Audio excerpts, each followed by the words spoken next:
찬송가 410장 찬송하시면서 새벽 예배 하나님 앞에 드리시겠습니다.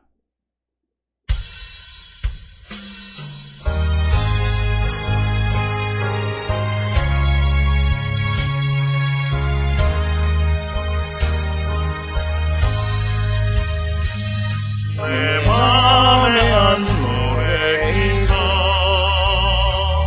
나 즐겁게 부르네 이 노래를 부를 때에 큰 평화 임하도다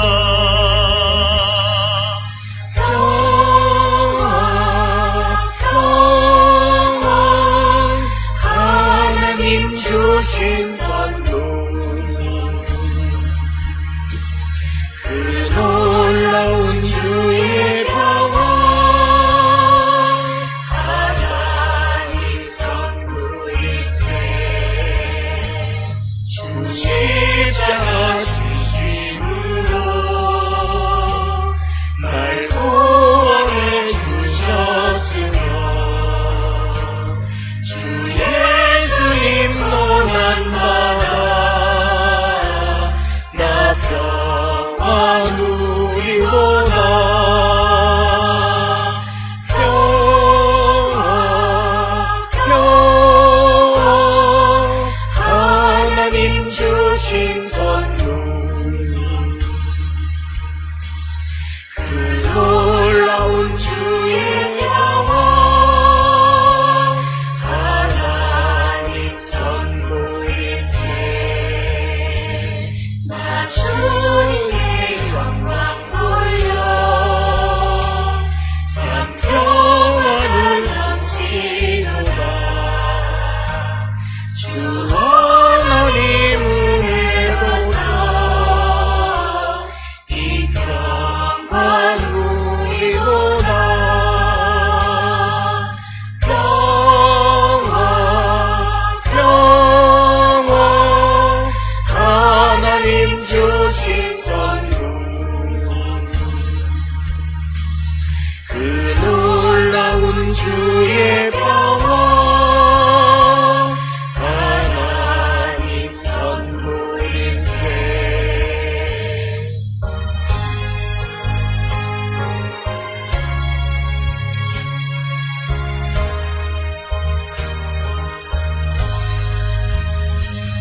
이 평화를 얻으려고 주 앞으로 나아갈 때 주 예수님 우리에게 이 평화 주시도다 평화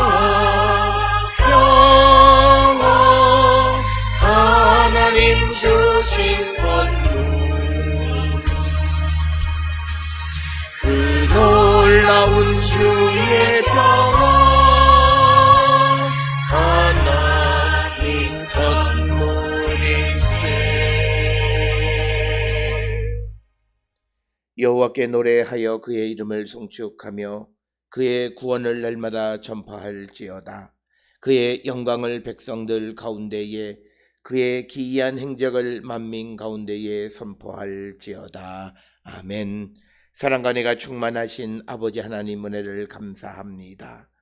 죄로 인하여 죽을 수밖에 없는 우리를 구원하기 위하여 독생자 예수 그리스도를 이 땅에 보내시고 우리를 죄와 사망에서 생명으로 인도해 주시는 하나님의 그 기이하시고 놀라운 행적을 감사하며 날마다 이것을 세상에 널리 전하며 살아가는 우리 모든 성도 되게 우리를 인도하여 주시옵소서. 오늘도 주께서 우리를 부르셔서 우리를 주의 전으로 나오게 하시고 하나님께 예배드리는 심령이 되게 하시니 그 은혜를 기억하며 감사할 뿐만 아니라 오늘 이 한날을 살아갈 때에도 우리에게 주시는 주의 말씀을 마음에 깊이 새기고 그 말씀의 뜻대로 살아가기를 결단하는 우리 모든 성도 되게 하나님 인도하시고 복내려 주시옵소서. 아버지, 우리 모든 성도들이 항상 주님의 뜻을 기억하고 주의 뜻을 이루기를 결단하는 저희들 되게 하여 주셔서 하나님께서 말씀으로 우리에게 가르쳐 주신 대로 세상과 다른 삶, 세상과 다른 가치관, 세상과 다른 것을 바라보며 나가는 우리 모든 성도 되게 우리를 인도하여 주시옵소서. 이 세대를 본받지 말라 말씀하셨사오니 아버지, 우리가 주의 성령의 능력 안에서 이 세상을 이기는 저희들 되게 인도하여 주시옵고, 뿐만 아니라 하나님의 선하신 뜻을 분별하고 하나님이 기뻐하시는 일을 감당하는 우리 모든 성도 되게 우리를 인도하시고 복내려 주셔서 오늘도 우리가 어느 곳에서 무엇을 하든지 항상 하나님의 기쁨이 되는 거룩한 백성으로 하나님 우리를 축복하여 주시옵소서. 특별히 우리가 살고 있는 이 시대에는 코로나19로 말미암아 하나님 앞에 예배하는 것까지도 우리가 방해를 받는 이때에 아버지, 우리가 정말 이 어려움을 주시는 주님의 뜻을 기억하며 우리가 지금까지 살아왔던 행실을 돌아보는 저희들 되게 인도하여 주셔서 마치 예레미야 시대 때에 하나님 앞에 나와 제사 드리는 자들을 꾸짖으셨던 주님처럼 우리가 주의 말씀을 듣고 우리가 거듭나기를 결단하는 저희들 되게 하여 주시옵고, 나는 괜찮다 과거로부터 지금까지 행해왔던 관습적인 행동을 그대로 행하는 자들이 아니라 이제 주의 말씀 안에서 오늘 우리에게 주어지는 삶을 통해서 우리 자신을 성찰하고 주님이 원하시는 삶이 무엇인가를 다시 한번 돌아보고 회개에 합당한 열매를 맺고 새로운 삶을 살기로 결단하는 우리 모든 성도 되게 주님 인도하시고 복내려 주시옵소서. 오늘도 우리를 주의 전으로 부르시고 또 우리를 세상에 보내시는 이의 뜻에 합당한 삶을 살아가게 우리를 도와주시옵소서. 우리의 성도들 가운데에 하나님의 도우심이 필요한 이들이 있습니다. 아버지, 모든 일들을 자기의 계획과 자기의 뜻대로 살아가는 자들이 아니라 모든 것을 내려놓고 하나님의 뜻대로 살아가기를 결단할 때에 하나님 도우시는 그 은혜를 체험하는 우리 모든 성도 되게 하나님 인도하여 주시옵소서. 사업을 경영하는 이들이나 병원을 운영하는 이들, 그리고 직장에서 자기에게 주어진 일에 충성을 다하는 이들, 학업 가운데 있는 이들, 또 우리에게 주어진 어떤 일을 행할지라도 우리가 늘 주님을 의지하며 살아가는 저희들 되게 하여 주시옵소서. 우리가 어떤 일을 행하면서 내가 열심히 하다가 어려운 것을 주님 앞에 고하는, 주님의 도움을 구하는 그런 삶이 아니라 내가 잘할 수 있는 일부터 모든 것에 처음부터 끝까지 주께 맡기고 주님의 인도함을 따라 살아가기를 결단하는 우리 모든 성도들 되어서 하나님이 우리에게 주시는 은총을 누리며 살아가는 거룩한 성도 되게 우리를 인도하시고 하나님 복내려 주시옵소서.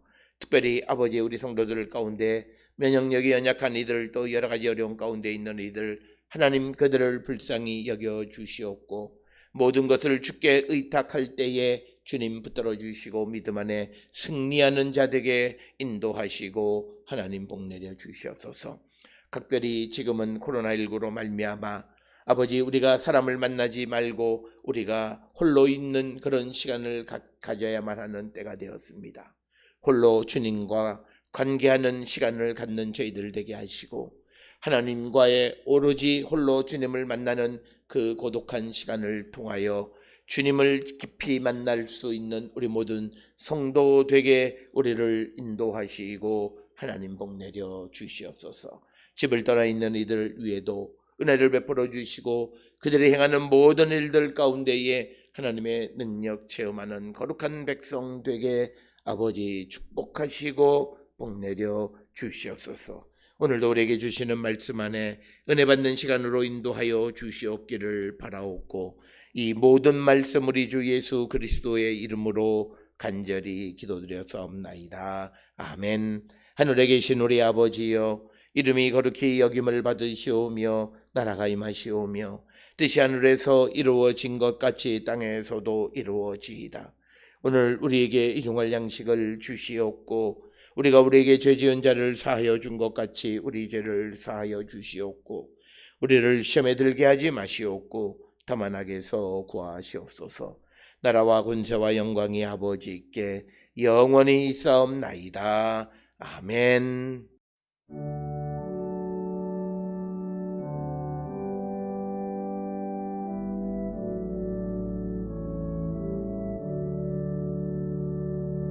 우리 기도를 들어주시고 주님의 평화를 내려주소서.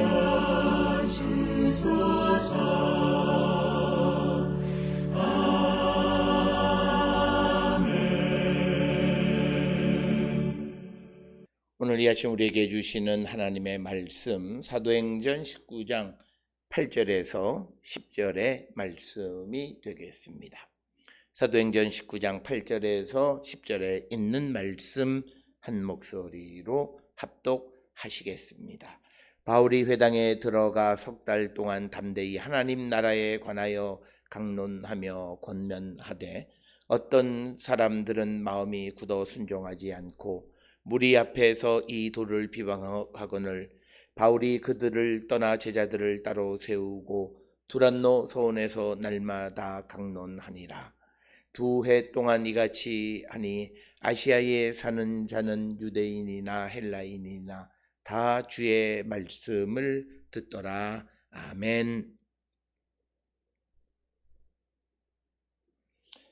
오늘 우리가 함께 읽은 사도행전 19장 8절로부터 10절에 있는 말씀은 바울의 전도에 대해서 이 사도행전을 기록한 누가가 간략하게 언급하고 있는 그런 부분이 되겠고, 이 지금 19장 8절부터 10절까지는 19장 1절부터 10절까지에 기록되어 있는 바울의 에베소에서의 전도에 대해서 기록하고 있는 그런 말씀 가운데에서 특별히 8절부터 10절까지에서 이 사도행전을 기록한 누가가 바울의 복음을 전하는 것에 대해서 요약적으로 언급하고 있는 부분이 오늘 8절로부터 10절의 말씀이 되겠습니다.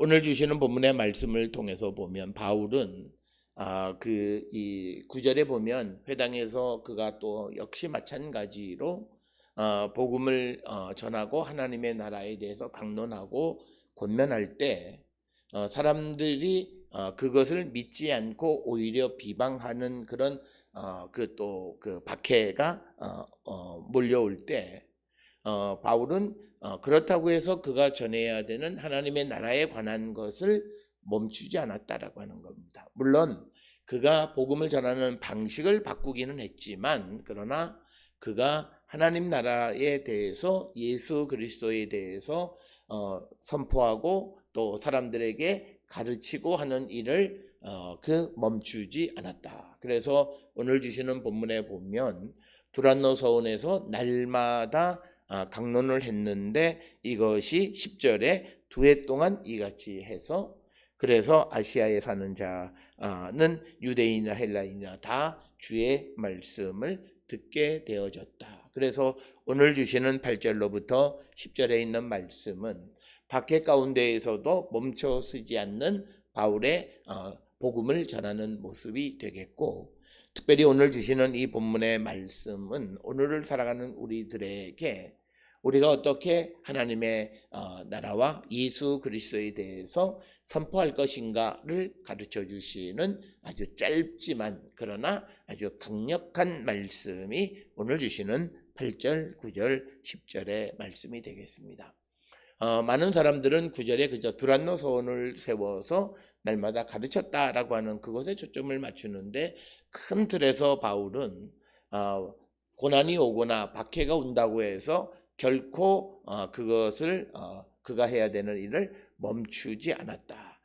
사도행전에 기록된 바울의 행태를 보면 어느 곳에 가서 어떤 박해가 닥쳐오고 고난이 오게 되면 속히 그곳을 떠나서 또 다른 곳으로 가는 것. 그래서 이제 바울의 전도에 있어서 박해는 그로 하여금 넓은 지역에 그리고 또 다른 새로운 어떤 선교지에서 복음을 전하게 하는 하나의 계기가 되어졌고, 오늘 주시는 8절로부터 10절에서는 이제 새로운 방법을 우리에게 소개시켜 주는데, 여태까지는 주로 바울이 회당에 들어가서 사람들과 강론하고 권면했고, 오늘 주시는 8절에서도 석 달 동안이나 회당에서 하나님의 나라에 대해서 강론하고 권면하는 일을 했지만, 이제는 두란노 서원을 세우고 거기에서 날마다 말씀을 선포하고 가르쳐서 이 아시아 지역 전체가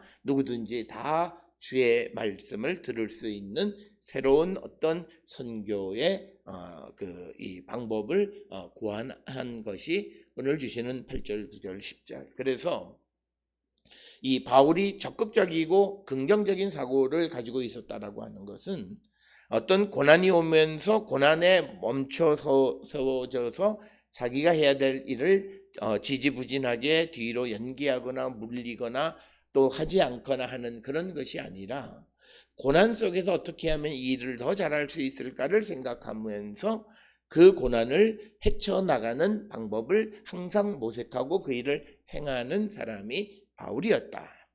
그래서 그런 의미에서 바울은 굉장히 긍정적이고 적극적으로 자기에게 주어진 사명에 충실한 삶을 살았던 자다, 이렇게 우리가 말할 수 있습니다. 따라서 오늘 우리가 주시는 이 8절, 9절, 10절의 짧은 세 절의 말씀을 통해서 우리도 오늘 우리가 살고 있는 이 시대에 복음을 전하는 여러 가지 환경이 어렵고 힘들다고 해서 이제 우리가 복음을 전하는 일을 멈춰 세우는 것이 아니라, 우리가 새로운 방법을 통해서 복음을 전하기를 힘쓰는 자들이 되어야 한다. 특별히 이 코로나19로 말미암아 우리가 원치 않아도 모든 교회들이 비대면 예배, 즉 우리가 온라인 예배를 드리게끔 되어져 있는데, 이것을 단순히 우리가 예배를 드리는 수단으로만이 아니라 이 매체를 통해서 오늘날 젊은이들이 아주 몰입되어 있는 이 유튜브를 통해서 복음을 전하는 새로운 메소드를 우리가 생각해야만 한다라고 하는 겁니다. 지금까지는 많은 유명한 목사님들의 설교들이 이 유튜브를 통해서 전해졌고, 또는 이스라엘에 관한 것이나 또는 히브리어나 언어적인 것을 교육하는 일들에 관심이 맞춰져 있다면, 이제는 좀 더 구체적으로 우리가 체계적으로 이 유튜브를 통해서 젊은 세대들, 그리고 우리가 얼굴을 맞이하지는 못하지만 그들에게 복음을 전하는, 이제 얼굴 없는 신도들, 얼굴 없는 성도들을 만들어야 하는 그런 시대가 되어졌다라고 하는 겁니다.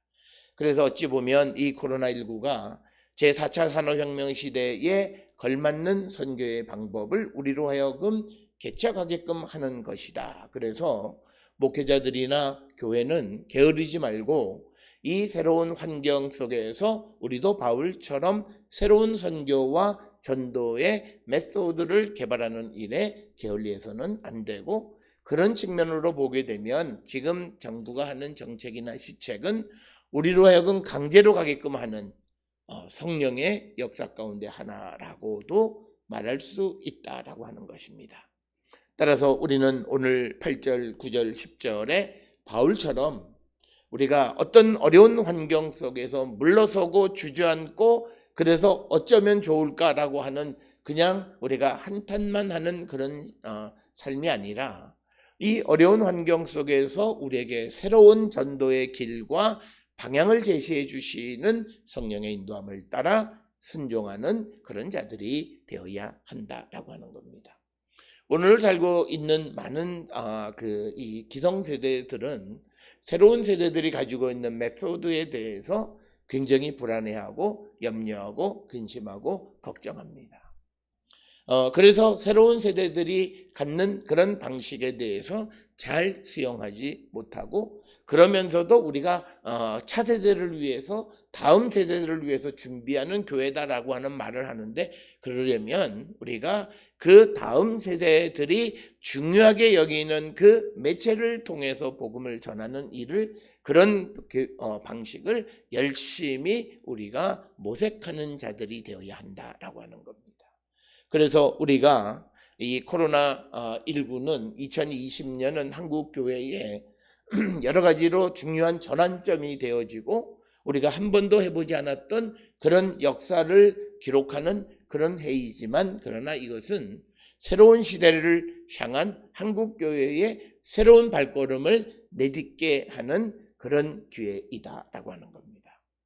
오늘 살고 있는 이 시대에 이미 기업이나 또는 학교나 이런 곳에서 사람을 모아서 교육하는 그런 재래식 방법, 아날로그식 방법을 탈피해서 이제는 온라인을 통해서 자신이 있는 곳에서 어떤 것에 참여하는, 그래서 우리가 예를 들어 성경을 배우는 것도 내가 있는 곳에서 30분 혹은 1시간을 투자하기는 쉬워도 내가 시간을 내서 어느 곳까지 가서 거기서 배우고 또 거기서 다시 돌아오고 해서 이제 시간을 3시간 이상 허비해야 되는, 낭비하는 그것보다는 좀 더 효율적으로 있는 곳에서 우리가 서로 시간을 약속해서 그곳에서 언제든지 하나님의 말씀과 또 우리가 원하는 일들을 행할 수 있다라고 하는 것입니다. 그래서 오늘 우리가 요즘은 TV에서도 보게 되면, 어떤 프로그램들 속에서 보게 되면 그들이 여러 실시간으로 소위 양방향으로 인터넷을 통해서 소통하는 그런 모습을 보여주는데, 바로 이것이 교회가 추구해야 되고, 그리고 능력 있고 조직적인 큰 교회들이 이런 것들의 모델을 많이 만들어서 우리 교회, 우리 이 한국 사회의 복음에 관한 이야기들을 아주 복음적인 것으로부터, 그리고 좀 덜 복음적이고 그리고 복음적인 성격을 가지고 있는 일반 여러 가지 다양한 매체의 영상물들을 많이 만들어야 된다라고 하는 겁니다. 특별히 오늘 우리가 젊은 세대들이 환호하는 메소드 가운데 하나는 우리가 웹툰이라고 하는 것들을 많이들 봅니다.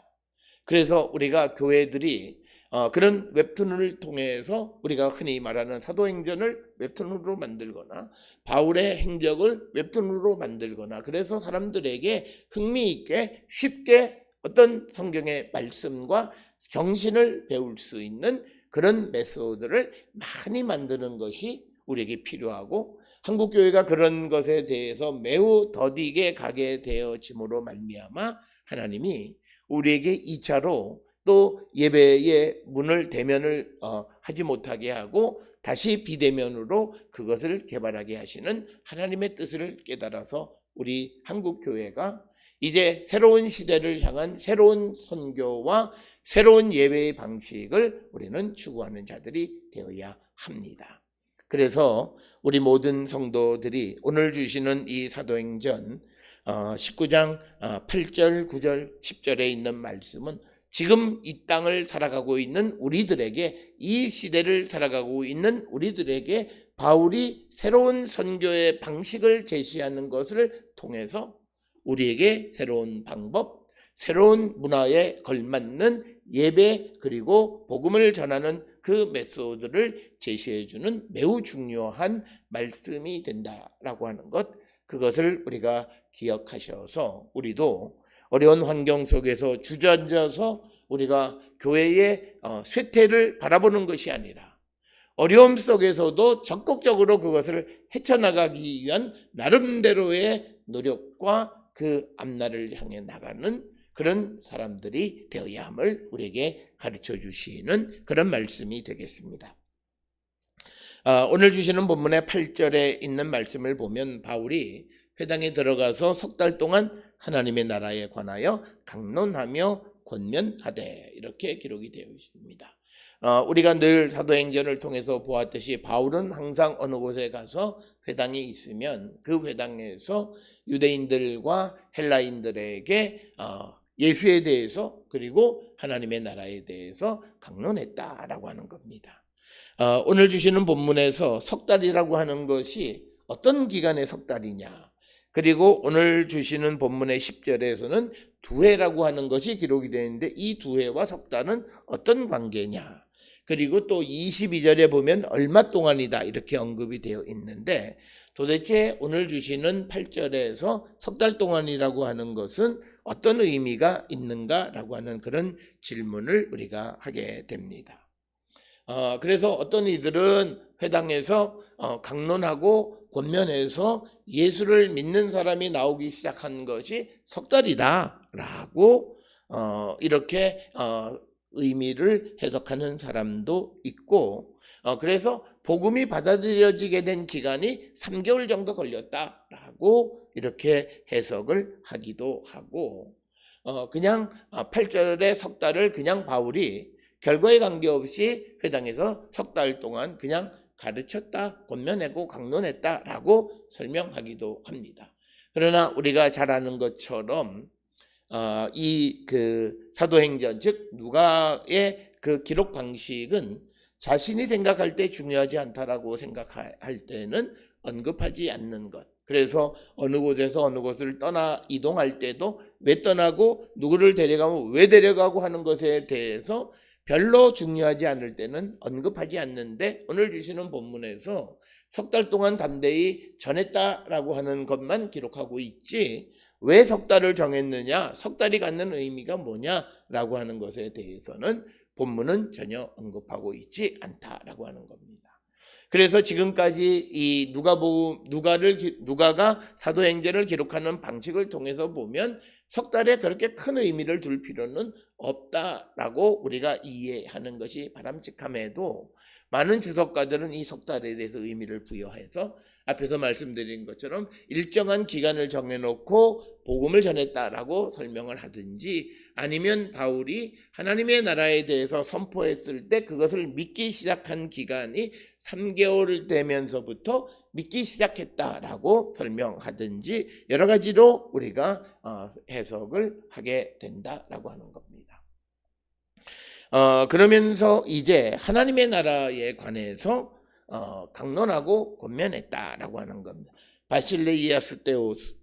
그래서 하나님의 나라라고 하는 것은 누가에게 있어서 하나님의 나라와 예수 그리스도는 같이 묶여져 있는 것입니다. 그래서 바울이 하나님의 약속에 의해서 성취된 예수가 메시아라고 하는 그것을 드러내는 또 다른 표현 중 하나는 하나님의 나라라고 하는 겁니다. 그래서 일부 주석가들은 바울이 선포한 복음의 핵심은 예수와 하나님의 나라였다. 우리가 마태 복음서들을 통해서 예수께서 우리가 선포하신 그 복음의 핵심은 하나님의 나라였죠. 그러니까 예수를 전한다라고 하는 것은 예수께서 말씀하신 그 말씀의 핵심인 하나님의 나라. 그래서 하나님의 나라와 예수님은 같이 묶여져 있는 것이다 라고 그렇게 설명을 합니다. 그래서 그가 하나님의 나라에 대해서, 즉 예수에 대해서 강론하고 권면했다라고 하는 겁니다. 강론이라고 하는 것은 우리가 잘 아는 것처럼 토론했다라고 하는 거예요. 그리고 권면했다라고 하는 것은 우리가 잘 아는 것처럼 설득했다라고 하는 겁니다. 그래서 오늘 주시는 이 회당에서 하나님의 나라에 대해서 바울이 강론하고, 즉 논쟁하고 토론하는 목적은 설득하기 위한 것이다. 설득하는 것은 예수를 믿도록 설득하기 위한 방식이었다라고 하는 것을 우리에게 보여주는 말씀이 8절에 있는 말씀이 되겠고, 이런 바울의 노력에 대한 사람들의 반응이 이제 9절에 기록이 되어져 있습니다. 9절의 내용을 보게 되면 어떤 사람들이 마음이 굳어 순종하지 않고 무리 앞에서 이도를 비방한다. 그러니까 뭐냐면, 첫째는 완고해지고 믿지 않고 비방하는 이 세 가지가 이 바울이 전한 복음에 대한 사람들의 반응이었다라고 하는 것을 우리에게 보여줍니다. 오늘 주시는 본문에 마음이 굳다라고 하는 에스클레이논토라고 하는 이 단어는 원래 이 말의 의미는 뭐냐면, 하나님으로부터 돌아선 사람의 마음을 나타낼 때 구약에서 많이 사용합니다. 그래서 우리가 이 단어를 이 표현을 가장 많이 사용한 것이 바로에 대해서입니다. 그래서 출애굽기 8장 15절에 나와 있는 것처럼 마음을 완강하게 하여라고 하는 거죠. 그러니까 어떤 사람은 마음이 굳어, 그러니까 마음을 완고하게 했다, 즉 하나님으로부터 돌아섰다라고 하는 겁니다.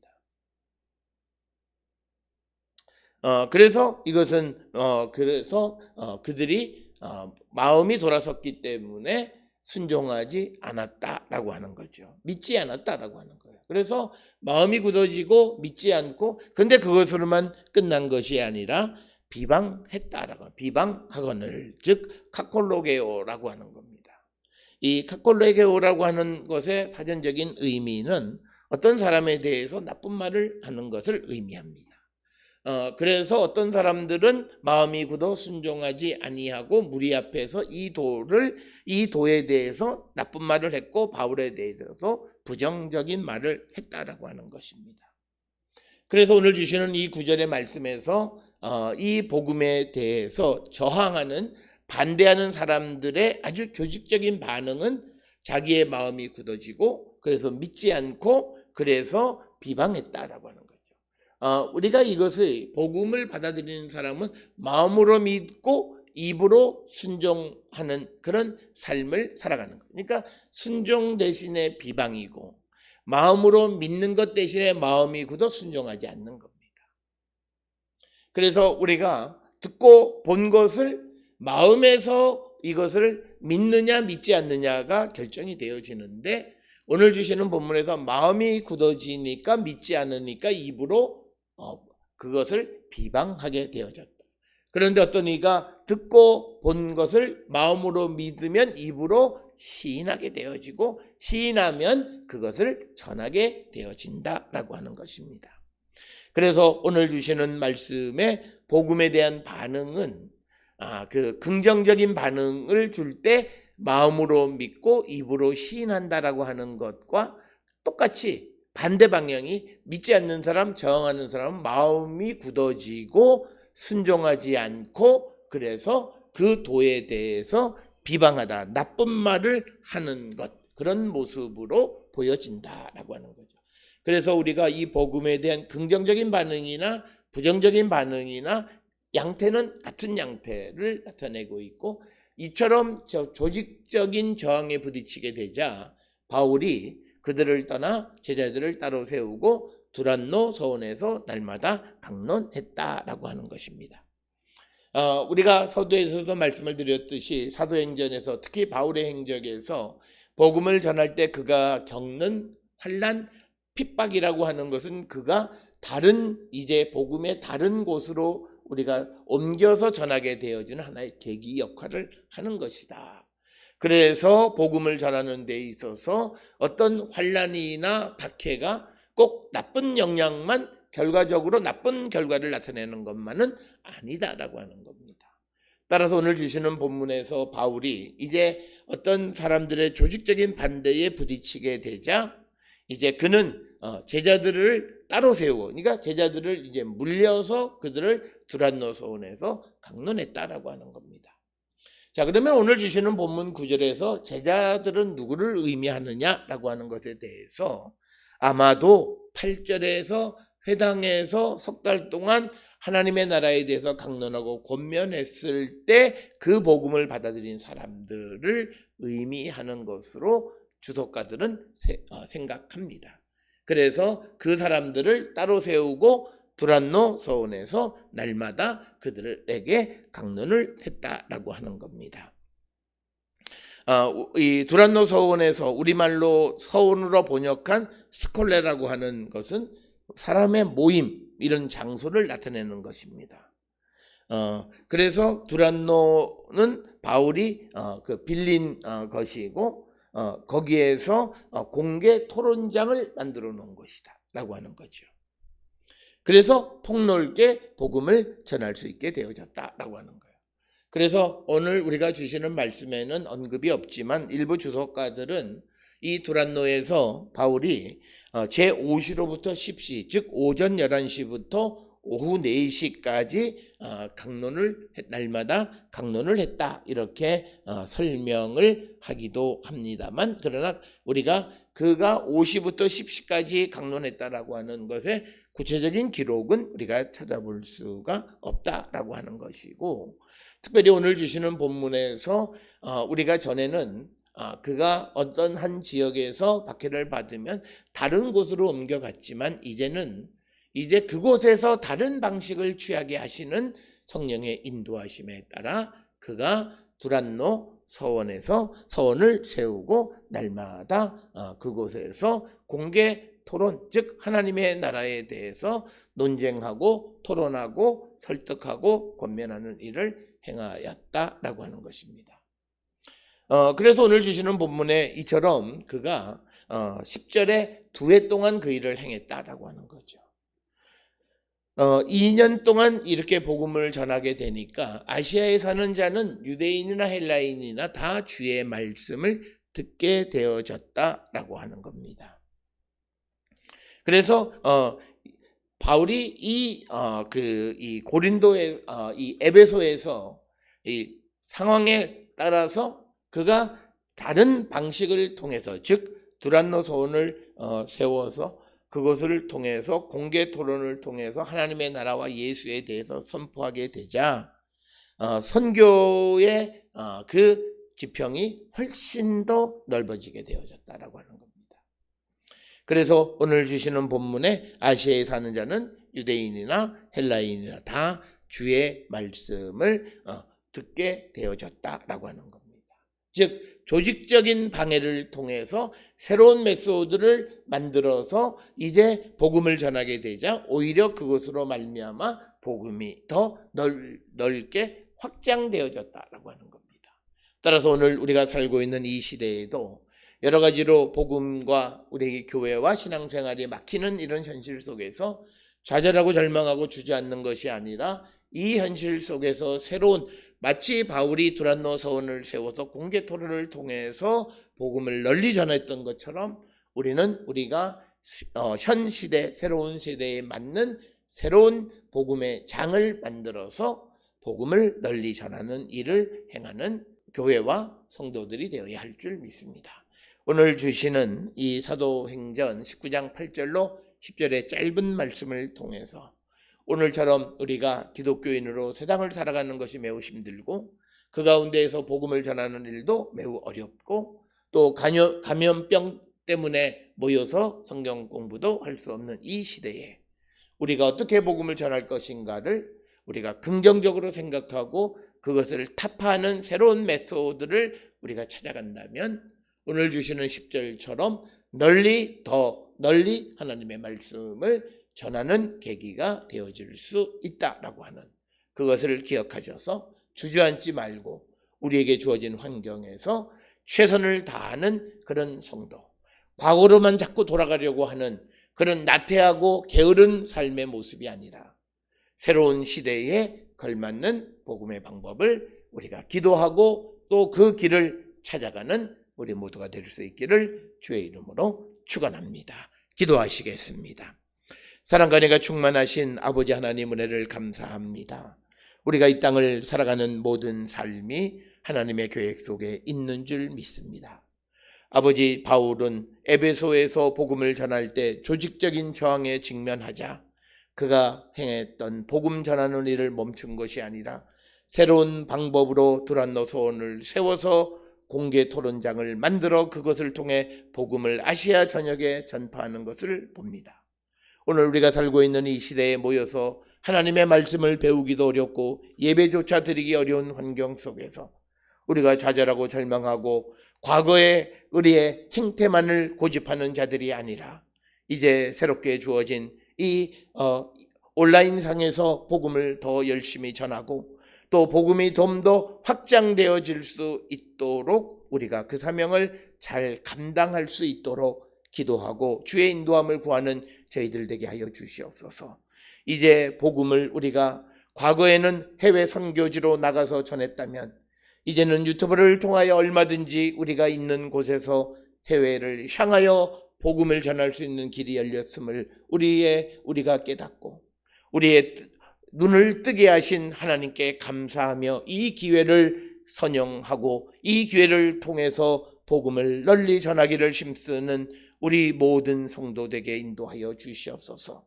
우리가 있는 곳에서 회교 국가를 향하여, 중국을 향하여, 전 세계 아프리카 나라를 향하여 복음을 전할 수 있는 길이 열렸음에 감사드리고, 우리가 이 매체를 통하여, 이것을 통하여 더욱더 열심히 복음을 전하기를 힘쓰는 저희들 되게 하여 주시옵소서. 지금까지 온라인이라고 하는 제도는 우리가 늘 널리 사용되어 왔지만, 그러나 교회가 오늘날처럼 지금처럼 온라인의 소중한 가치를 발견한 것은 처음인 줄 압니다. 이 기회를 통하여 더욱더 열심히 복음을 널리 전하기를 힘쓰는 우리 모두가 되게 인도하시고 복내려 주시옵소서. 이제는 우리 주 예수 그리스도의 은혜와 하나님 아버지의 무한하신 사랑과 성령의 위로 역사 교통하심이 여러 가지 환난 속에서도 멈추지 아니하고 복음을 전하기 위한 새로운 방법을 모색하는 바울처럼 우리도 우리에게 주어진 환경을 극복하면서 더 열심히 복음을 전하기를 힘쓰는 우리가 되기를 결단하며 세상을 향해 나가는 우리 모든 성도들 머리 위에 지금으로부터 영원토록 함께 할지어다. 아멘. 주 나를 지키시고 그 얼굴을 내게 돌리시고